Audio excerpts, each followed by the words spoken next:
As a writer, my solitude was precious to me.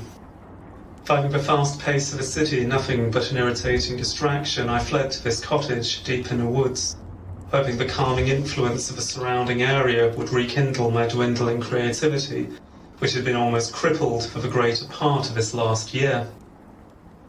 I feared that the flames of my imagination had long gone out, but even the sparks were not enough to restart the fire.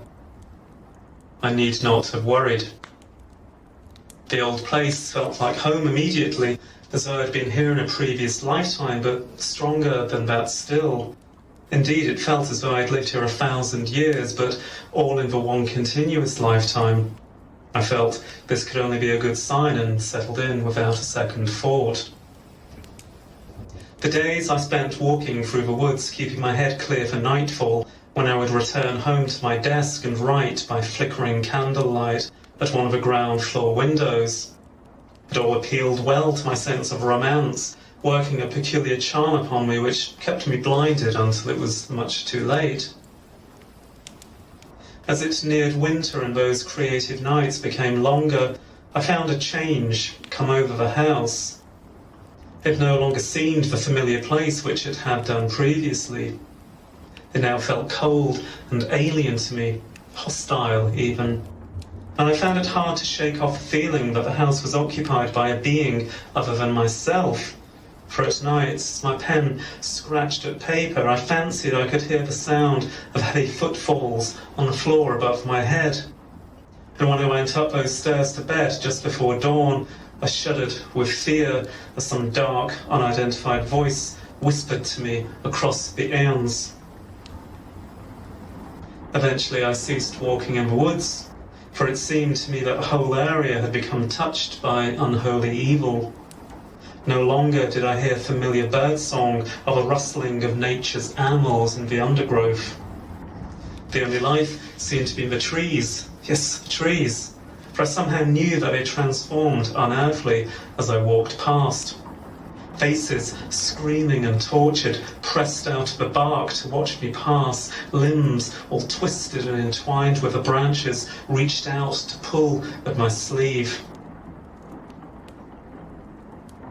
Soon, even I was becoming a stranger to myself. The more time I spent in that evil house, the more I changed.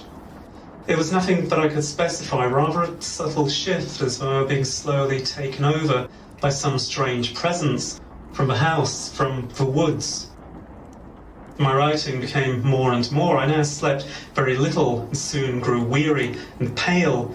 But my words were so dark that when I read them over in the morning, I was filled with fear and loathing and a desire to tear up what I had written. And yet something would always stop me. As the winter grew colder and the house grew stranger, the pages on my desk piled up. And I knew that this dark work which was being channeled through me was nearly complete. And the thought of what would happen then was more frightful than anything else, for I knew from reading that these words were paving the way for a new age, but one that was governed by ancient and evil gods from some other dark dimension. I made my mind up. I had to do something to prevent it. One black night when I was due to sit down to write, I stood before my desk and gathered those unearthly papers together. So thick in my hand were they, intended as some dark Bible for a false god, which was all too real. They would double as a gateway for this entity. I piled them before me, picked up a candle and stood deep in thought for a moment, while around me flickering shadows seemed to gather in a room like eager spectators of what was to follow. I touched the flames of the work and almost feared that it wouldn't light, that the hold of evil was far too great. But then the edges of the top sheet yellowed and crumpled and turned black as the whole stack caught flame. As I stood back then, it seemed to me that the very house itself, and more, the endless miles of woodland outside, was screaming in foul rage. Driven mad by this disturbing howling, I raced to the curtains, touched the flame of a candle to them, and felt the heat as they began to burn. I clasped my hands to my ears as the howling rose to an unbearable level. The very ground itself was shaking beneath my feet. Through my tear-filled eyes, I saw the room around me was ablaze, and that was my one comfort as I faced death, that the gateway was destroyed and that the evil hadn't succeeded in using me as passage. And now, something catches my eye there upon the burning desk. Incredibly, I can see each word I've written still in very sharp focus among the flames. The words seem to be alive and squirming, but it's something other than the heat which is causing this, for the words are gathering together, shaping and sketching out some evil, ugly face which chills me to the very bone upon seeing it, even amidst the intense heat of this burning house. As the image of a beast forms from those words, the flames seem to gain a new strength and the house almost explodes with evil intensity.